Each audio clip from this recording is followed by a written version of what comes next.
Last year, iMotion brought you to the 19th century New England port town of Ilsmouth to witness the shocking events that took place in the shadow of the comet. Now, in the second of their Call of Cthulhu series, the creators of Alone in the Dark will introduce you to another mysterious creature older than human history, the Prisoner of Ice. The series is based on the work of H.P. Lovecraft in the pen and paper role-playing game Call of Cthulhu from Chaosium Games. Prisoner of Ice, in particular, is an adaptation of Lovecraft's novel of espionage and horror, The Mountains of Madness. The story begins with a celebrated explorer, Peter Hampson, and his son Bjorn, escaping from a secret Nazi military base at the South Pole in 1937. They have freed themselves with the aid of a Royal Navy commando named O'Leary, and take off on dog sled with 3 crates marked Top Secret. In their hasty travel, one of the crates falls off the sled and cracks slightly open. When O'Leary stops the team to pick up the crate, a hideous, tentacled monster wriggles out and attacks him. After a brief and intense struggle, both the creature and O'Leary have disappeared down a star-shaped hole in the ice. Peter Hampson is stunned by these events and approaches the gaping hole. Suddenly, O'Leary arises from below, a terrifying expression on his deformed face. He tackles Hampson and drags him back down into the hole, leaving young Bjorn to run away astounded. He soon finds a group of British soldiers who have come to the rescue aboard the submarine HMS Victoria.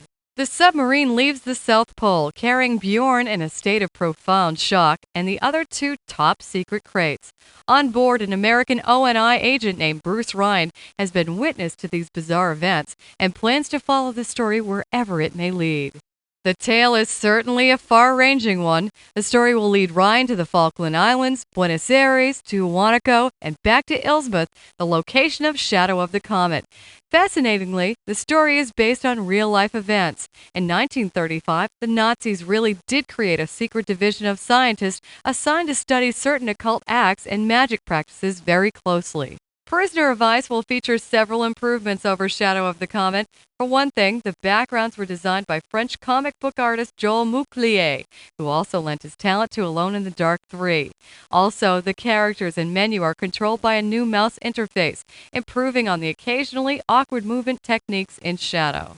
The graphics will include opening and intermediate sequences in 3D. The game will have numerous preset saved games to give the player a chance to see more of the product, even if they get stuck on a puzzle.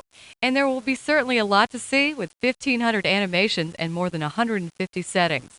The trademark visual style from Shadow of a close-up face against a distant background will be used again for the dialogue in Prisoner. Ultimately, the player gets to choose between a happy ending and a tragic one. If you enjoyed the chilling tone of Shadow, but felt that the story was too low-key and static, Prisoner of Ice promises a great deal more action and adventure with an espionage story thrown in.